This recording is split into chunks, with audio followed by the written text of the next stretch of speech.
Hello guys, welcome back to AK education hub. आज हम इस वीडियो में conservative force, non conservative force and gravitational force conservative होता है या नहीं, ये सब डिस्कस करेंगे। गाइस, प्रीवियस वीडियो में हमने work done by a variable force discuss किया था। अगर आप वीडियो देखना चाहते हैं तो लिंक डिस्क्रिप्शन बॉक्स में है, आप ओपन करके देख सकते हैं। सो गाइस, बिना टाइम वेस्ट किए हम अपना आज का टॉपिक स्टार्ट करते हैं। Conservative force. कंजर्वेटिव फोर्स क्या होते हैं? हम फोर्स को तभी कंजर्वेटिव कहेंगे जब जो वर्क डन है उस फोर्स के द्वारा किसी भी ऑब्जेक्ट को मूव करवाने में एक पॉइंट से दूसरे पॉइंट तक वो इनिशियल और फाइनल पोजीशन पर डिपेंड करे, ना कि उस ऑब्जेक्ट ने क्या पाथ फॉलो किया है उस पर। कंजर्वेटिव फोर्स की एग्जांपल्स हैं gravitational force and Coulomb's electrostatic force. हम फर्दर डिस्कस भी करेंगे कि ग्रेविटेशनल फोर्स कंजर्वेटिव फोर्स कैसे है। नाउ, नॉन कंजर्वेटिव फोर्सेस क्या होते हैं? हम फोर्स को तभी नॉन कंजर्वेटिव कहेंगे जब जो वर्क डन हो रहा है उस फोर्स के द्वारा वो इनिशियल और फाइनल पोजीशन पर डिपेंड ना करे एंड जो पाथ फॉलो किया है ऑब्जेक्ट ने एक पॉइंट से दूसरे पॉइंट तक मूव करने पे उस पर डिपेंड करें।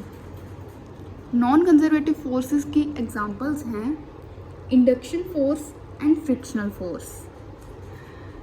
गाइस, अब हम प्रूव करके देखते हैं कि ग्रेविटेशनल फोर्स कंजर्वेटिव फोर्स है या नहीं। इसमें हम 4 केसेस डिस्कस करेंगे स्टेप बाय स्टेप। सो हम केस 1 से स्टार्ट करते हैं। केस 1 में हम किसी ऑब्जेक्ट को अपवर्ड रेज करेंगे from point A to point B. इसमें जो डिस्प्लेसमेंट हो रही है वो h के इक्वल हो रही है एंड जो फोर्स होगा वो ऑब्जेक्ट के वेट के इक्वल होगा एंड जो वेट है वो mg के इक्वल होगा।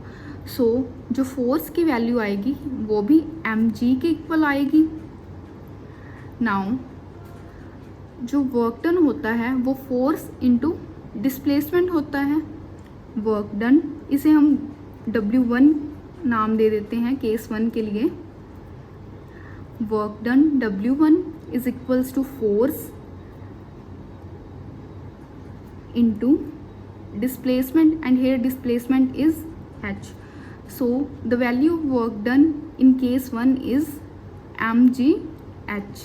Now guys, हम सेकेंड केस डिस्कस करते हैं। इसमें हम इंक्लाइंड प्लेन की एग्जांपल लेंगे। मान लीजिए एक बॉडी पॉइंट C से पॉइंट A तक मूव कर रही है अगेंस्ट ग्रेविटेशनल फोर्स। इसमें जो बॉडी डिस्प्लेसमेंट कवर कर रही है वो L के इक्वल है एंड जो बॉडी का वेट है वो mg के इक्वल है एंड हेयर जो फोर्स होगा उसकी वैल्यू mg के इक्वल होगी। नाउ गाइस, जो फोर्स है वो इंक्लाइंड प्लेन के साथ थीटा एंगल बना रहा है एंड इस थीटा एंगल की वैल्यू हमें नहीं पता। सो वर्क डन कैलकुलेट करने के लिए हम जनरल इक्वेशन लिखते हैं वर्क डन एंड यहाँ हम केस 2 के लिए जो वर्क डन है उसकी वैल्यू W2 नोट करते हैं। All right, W2 is equals to Fs cos theta. हम इसे F cos theta into S भी लिख सकते हैं। नाउ, जो फोर्स की वैल्यू है वो mg के इक्वल है एंड जो कोस थीटा है वो हमें पता है बेस अपॉन हाइपोटेन्यूज होता है।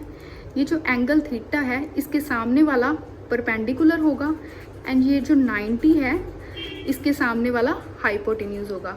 सो जो बच गया वो बेस होगा।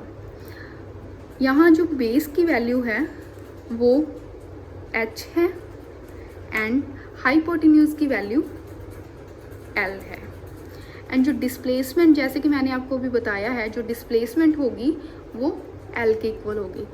सो हम यहाँ L लिख सकते हैं। यहाँ L से L कैंसिल हो जाएगा और जो वर्क डन की वैल्यू है वो mgh के इक्वल आ जाएगी। अब हम थर्ड केस डिस्कस करते हैं। इस केस में हम स्टेयर्स की एग्जांपल लेंगे।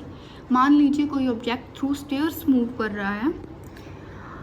जो ऑब्जेक्ट है वो हॉरिजॉन्टली भी डिस्टेंस कवर करेगा एंड वर्टिकली भी डिस्टेंस कवर करेगा।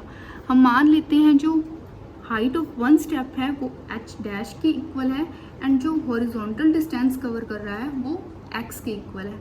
अगर यहाँ n स्टेप्स हैं तो height of n steps h के इक्वल होगी। अब हम वर्क डन की वैल्यू कैलकुलेट करके देखते हैं। केस 3 में हम वर्क डन को W3 से डिनोट करते हैं। नाउ जैसा कि मैंने अभी बताया है, जो ऑब्जेक्ट है वो हॉरिजॉन्टली भी डिस्टेंस कवर करेगा एंड वर्टिकली भी डिस्टेंस कवर करेगा। सो इन हॉरिजॉन्टल केस जो फोर्स होगा वो mg के इक्वल होगा एंड जो फोर्स का एंगल बन रहा है हॉरिजॉन्टल प्लेन के साथ वो 90 डिग्री के इक्वल होगा। जैसे कि हम यहाँ देख सकते हैं कि ये एक हॉरिजॉन्टल प्लेन है, ये ऑब्जेक्ट है एंड ये इसका फोर्स है जिसकी वैल्यू mg के इक्वल है एंड ये जो फोर्स है ये हॉरिजॉन्टल प्लेन के साथ 90 डिग्री का एंगल बना रहा है। So here we put cos 90 degree and जो डिस्प्लेसमेंट कवर हो रही है हॉरिजॉन्टल स्टेप में वो x के इक्वल है।